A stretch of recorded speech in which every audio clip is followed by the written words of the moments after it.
Welcome to Latte with a Lawyer, a podcast dedicated to bringing you the stories of some of America's most successful lawyers, figuring out what makes them tick, how they creatively solve problems, and how others aspiring to be them can follow in their footsteps.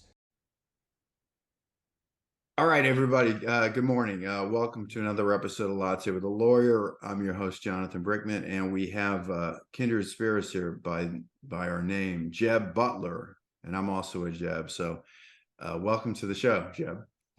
Thank you. Pleasure to be here. Absolutely.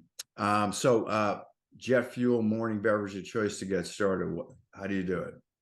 Coffee black. I know we're on Latte with a Lawyer. I don't know the last time I've had a latte. I guess when I stole my wife's coffee.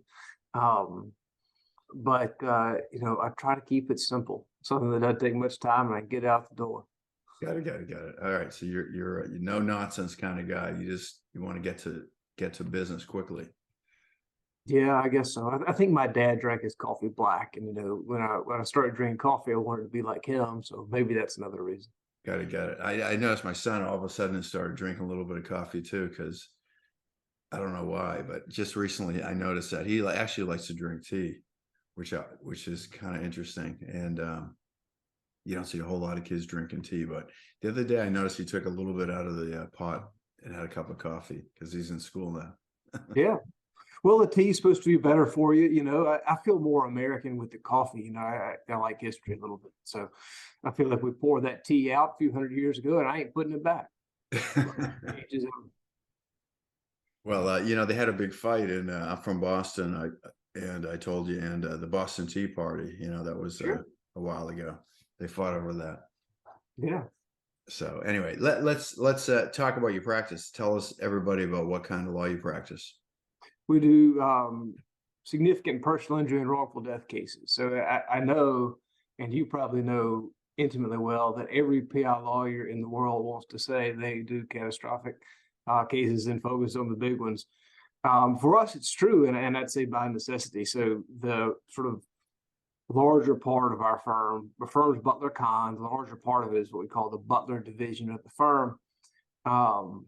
And we run 4 lawyers, 2 paralegals, and then some additional administrative folks that do great work.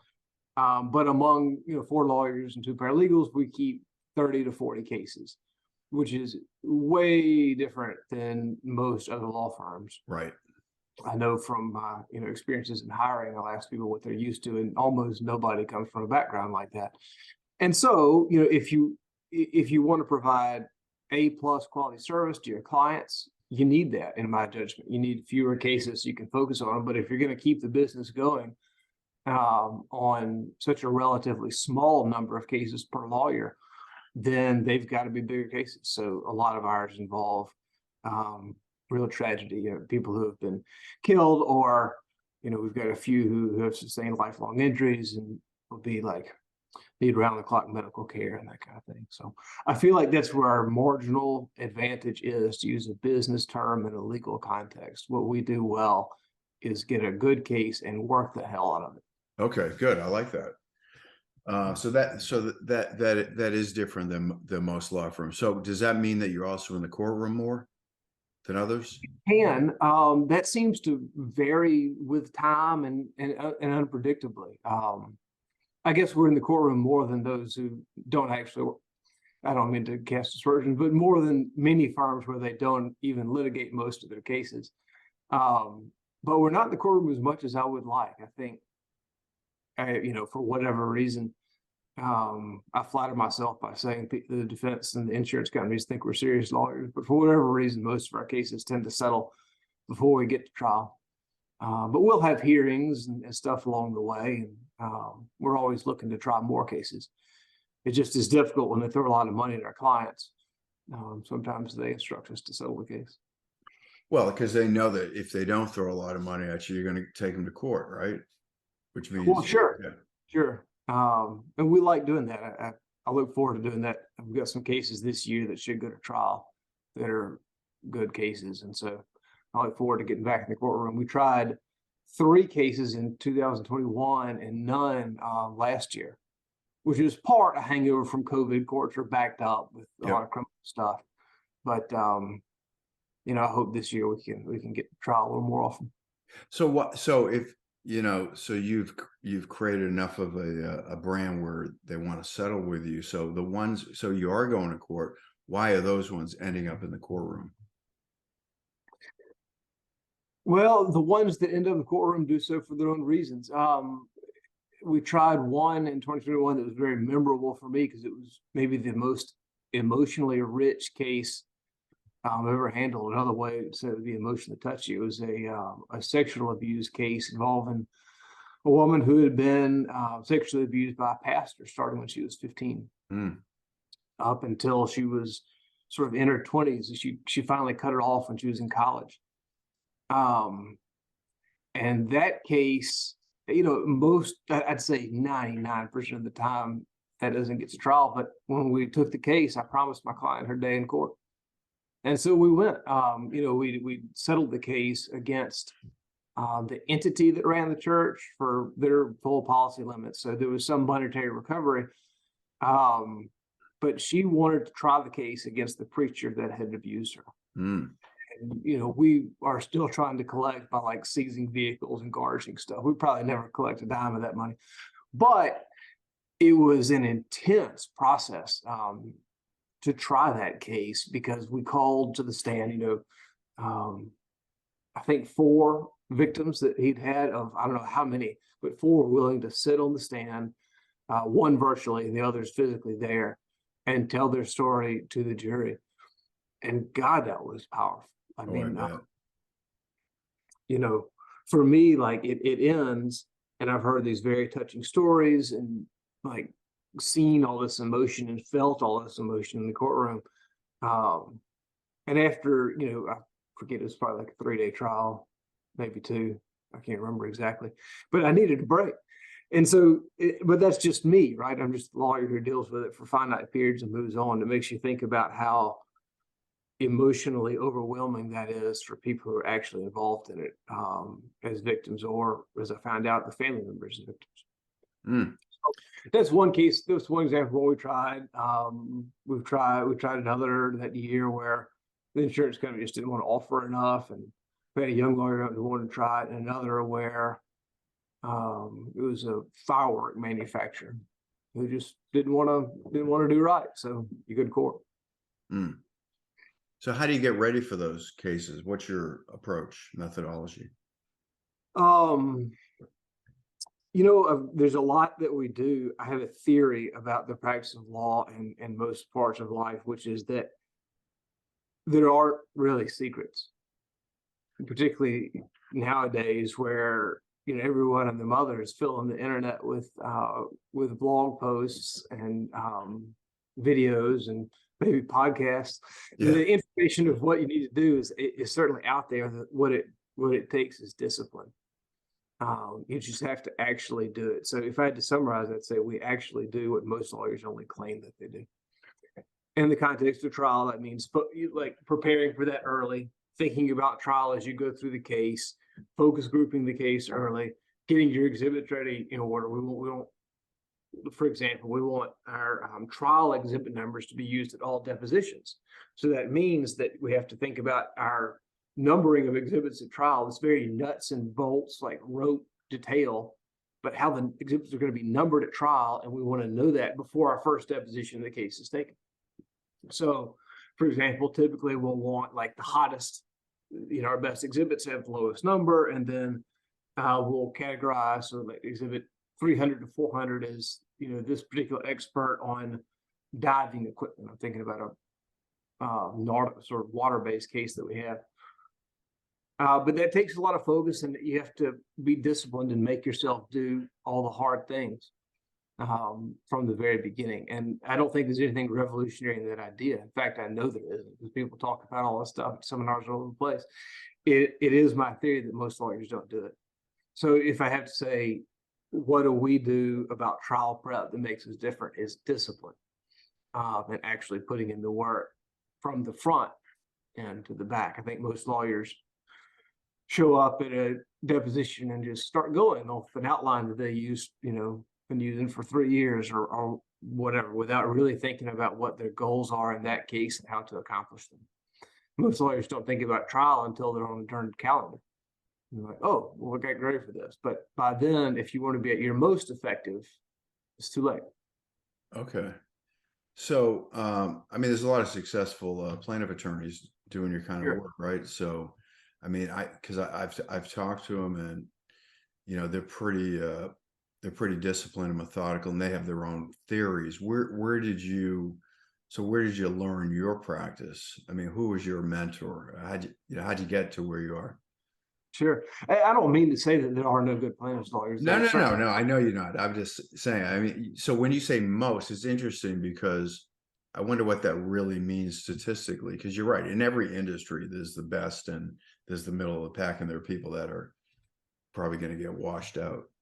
Probably. Well, law's a funny industry. I mean, it's in some sense inefficient. I think MBA person, which I'm not, would say that law is an inefficient industry in that you have just tremendous gulfs in skill and focus between those at the top, speaking just about plaintiff's personal injury, Sure.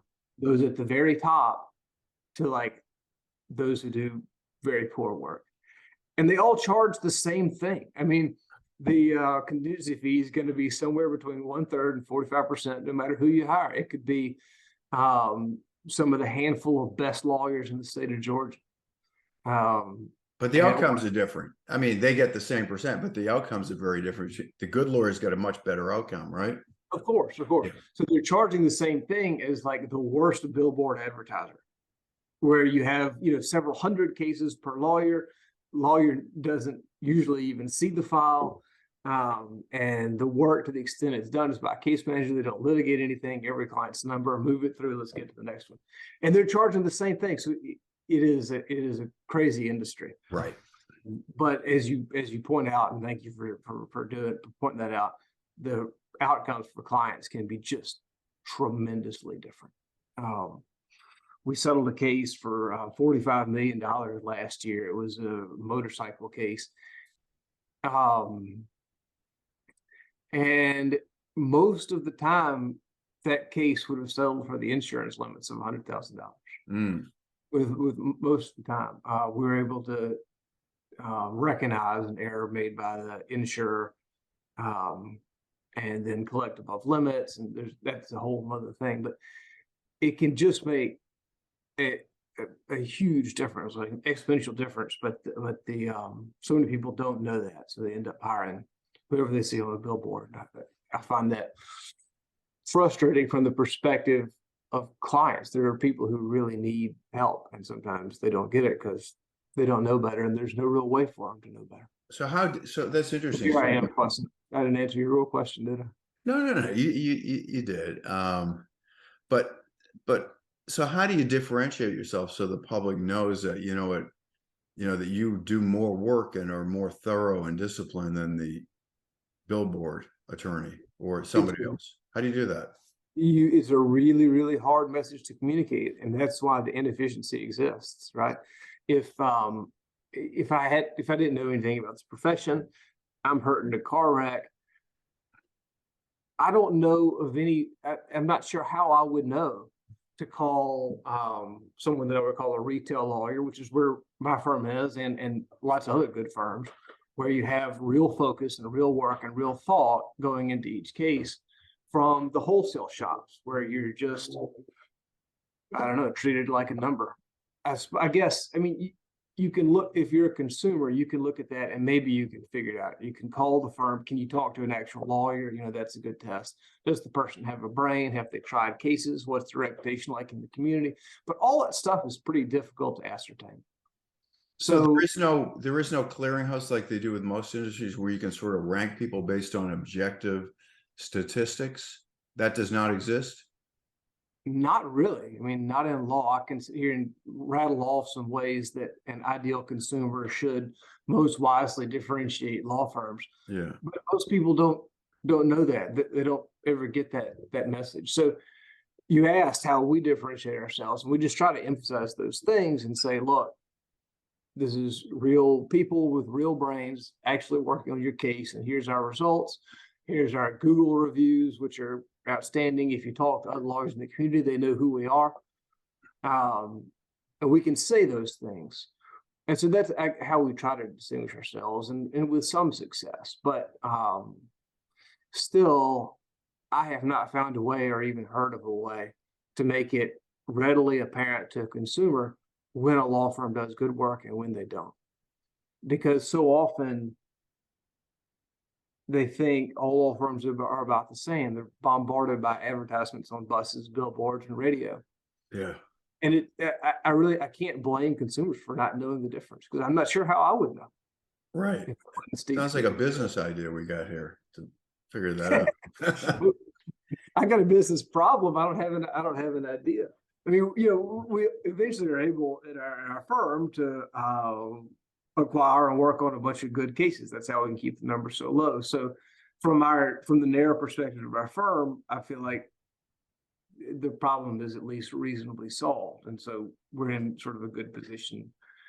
But the fact that my firm is in a good spot doesn't necessarily help someone who's just lost a loved one and needs to find a real lawyer. It's just hard for them to do it unless they want to really take time and use some sophistication and digging into the market. Yeah. So how do you get new clients then? Is it word of mouth?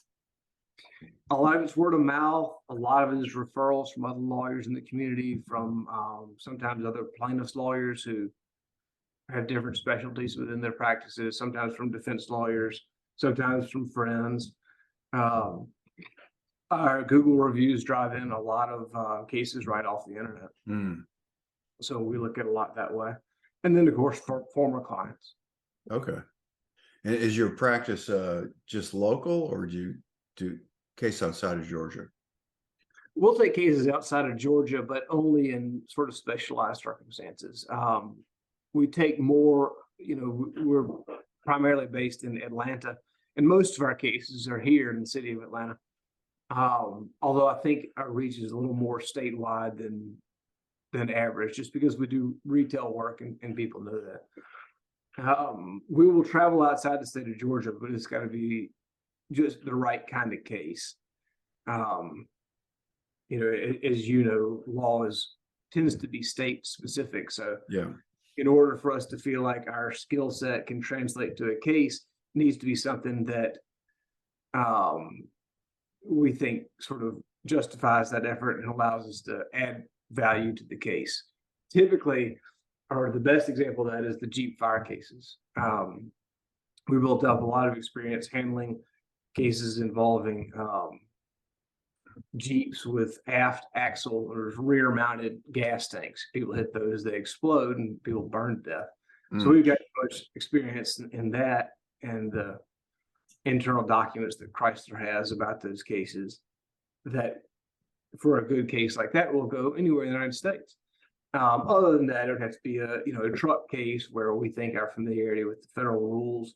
Is that a class action? Was that a class action lawsuit?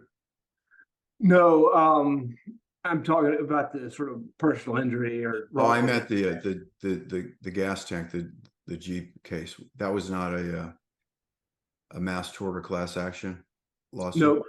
Okay. So when you deal with individual deaths or people who are burned and nearly died, almost never will something like that be classed.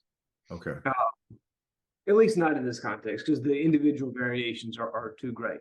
Okay. And numbers of people who have suffered it are not high enough. When you see like classes on something like medicine, it tends to be, thousands of people have suffered that injury, and then there's a pretty predictable way of how it happened, ingesting the drug. Oh, I see. Okay.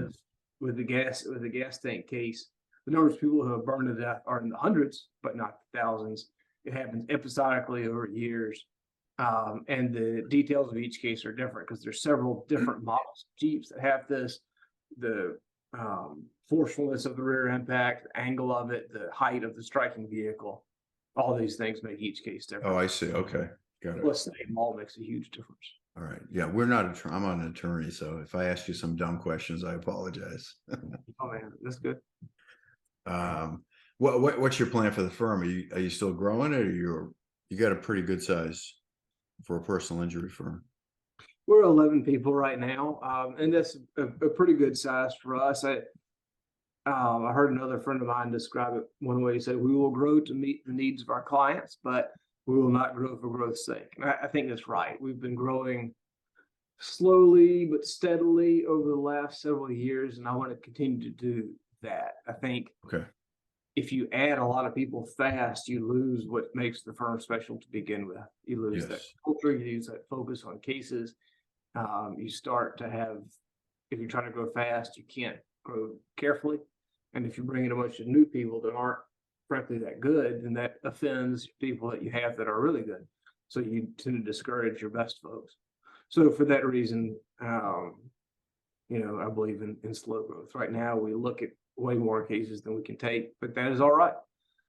We have to tell a lot of people, I'm sorry, you got a good case, but call this other person.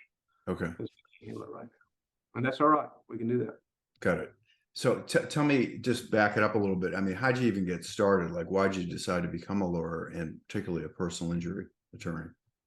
Well, my dad does it. So I've known about the sort of field for a long time. I can remember we'd go, some of my some of my most prized childhood memories take place in my dad's pickup truck. We'd be driving from Columbus, Georgia, where I'm from, down to Stewart County to go, bird hunting or something. And I can remember, we'd talk on the way down there about his cases and what he was doing. He actually did a bunch of, in that time, the 1990s, was doing a lot of fuel-fed fire product liability cases like the Jeeps, but these involved 1973 to 1987 General Motors pickup trucks. And I can remember talking about those cases and thinking about how cool it was. I can remember him talking into a dictaphone, like dictating letters, back in those days. And then I also always admired how he knew a whole bunch of stuff about a wider range of things from his work as a lawyer. So it'd be, he handled business torts. He understood a little bit of medicine, lots of different fields, engineering from his work. So I thought that was cool. Although for the longest time, I thought he had to work too hard, so I decided I would do something else. But then one day, just like that, I changed my mind, and I hadn't looked back. It's been a great profession for me, although I have had to work real hard. That's all right. I found that I like it. You like it though. You like it. Okay. Law is a great profession, or at least this end of it, like the true litigation, is a great profession for a very small number of people. You have to be a little bit crazy to like it, but I'm a little bit crazy. So is that the trait you got to have? You got to be a little bit crazy to be good. Yeah, I don't know if I can do a better job of explaining what it is. I think people can be effectively crazy in their own ways, but I guess you could say some things. It takes to do it well. It takes some obsessiveness. It takes, I think, a lot of work ethic, and perhaps beyond that, it breaks down. People can succeed in so many different ways. Yeah. Almost always work ethic and obsessiveness play some role. So if you had to boil it down to just a couple skills, what would they be to like really be the best as a trial attorney? Work ethic, I think, is the most important. I think obsessive attention to detail is another. I don't think I can do much better than those. I think a lot of folks imagine that one must be, like a charismatic person or a great public speaker or funny or have a great courtroom voice. And, those things can work. But I could think of some successful trial lawyers who they don't have any of that. Right. I guess if you're going to be good in court, you need to be genuine. So, and genuine, genuineness sells almost no matter who you are. I can think of one lawyer, I don't want to name because of the way I'm going to describe him, but who's a damn good trial lawyer. He's got some great results for his clients. But he's kind of like, he's portly, he's weird looking, has a weird voice. He's strange to talk to at a cocktail party. There's not a lot of charisma there. but he just knows exactly who he is, and he's fine with that. And he gets in front of a jury, and he tells the damn truth. And that's what you need. There you go. Credibility, right? Credibility. I hear a lot. It's well said. Credibility is a word I often use. That's right. Yeah. And it's interesting. It's the same thing like in the sales profession. People think, oh, you got to be outgoing, you got to be the life of the party. And it's not true. Like it takes all different types of personalities and approaches, but there's a consistent set of skills that you have to be good, regardless of whether you're outgoing, introverted, tall, short. It doesn't matter. But you got to ask the right questions. You got to be a good listener. You've got to work hard, right? So it's probably the same thing with being an attorney. It sounds very similar. I like what you said about being a good listener. Yeah. I think that matters a heck of a lot and is often forgotten in my profession. It's often forgotten in every profession. People want to talk and not listen. It's funny. Someone said to me a long time ago, I always remember, you got 2 ears and 1 mouth, right? So you should listen twice as much as you talk. Yeah. Amen. I think that's right. So anyway. One of my lawyers and I are going, as soon as I get off the Zoom with you, we're heading to meet a witness. And the most important thing that you can do in witness work is listen. So I've done it with lawyers who sit there and run their mouths about what they think the witness should say. It's a terrible way to build rapport. I mean, you gotta sit there and take it and focus on what they have to say, what their concerns are, what their thoughts are. Yeah. So I know I asked you about influencers. You said none, but is there any one or maybe a couple attorneys that you really respect that you look up to, or maybe act as a mentor or an influencer? Yeah, I allow myself to get distracted with the way the word influencer is often used now to mean like social media types, the sort of like false charisma, chest bumping types you see on social media. But that's not what you meant. Now to Yeah. Yeah, there are so many lawyers that I look up to and feel like I've learned from. You know, my dad first among them. But you know, practicing law is a wonderful profession if you like rubbing shoulders with interesting people, particularly plaintiffs' lawyers, because you tend to get these outspoken folks who cut their own way. I mean, who didn't really want to be at someone else's law firm. So they're interesting folks who will share their things. So there are a lot of really good models. You know, for me, it's my dad. We share, you know, half a genotype, obviously, and then a lot of character traits. So a lot of times the lessons that work for him also work for me, if this makes any sense. I have a theory that a cue, you know, CUE, like a little piece of advice, will work for some and not all, because it only works for the people who have to be steered in a certain direction. So, for example, when I stand up to give like a presentation in court, I'll often have a note on the top of my legal pad that says just open, like that. And the reason is that I'm more effective if, instead of focusing on like driving a message to someone, I emotionally open it up to where they can just perceive what is in my heart as opposed to me pushing it out. So that is a cue for me. Like if I think about that, I do better. But for someone who already does that naturally, that'd be a terrible cue because they don't need it. It might be counterproductive. They might get too far in that direction. So advice only works for those who need to be steered in that particular direction. So with my father, who's been doing it for decades, a lot of the things that he has to tell himself are also things I ought to be telling myself. So it works well in that way. He also is about the best trial lawyer there's ever been. I mean, in early last year, he got a $1.7 billion verdict against Ford Motor Company. That was his like 6th, I think, verdict over $100 million. I mean, the man knows what he's doing. And he's still practicing law. Yeah. Although he's been claiming he was going to slow down since sometime about the mid 1990s. And here we are, 25 years later. All right. Well, he must enjoy it too. Okay, good. Good. So he's your role model. Okay, got it. Yeah. Well, listen, I'll let you get back to work, but just to close here, what do you want to leave with the audience about your law firm and the best way to connect? Oh, this is what I think. If I'm not totally sure who your audience is, but if you need a lawyer, take some time in hiring one, and speak to someone with a law degree at some length. Talk with several and get a good feel for who they are. I think if you do that, you end up in the right spot.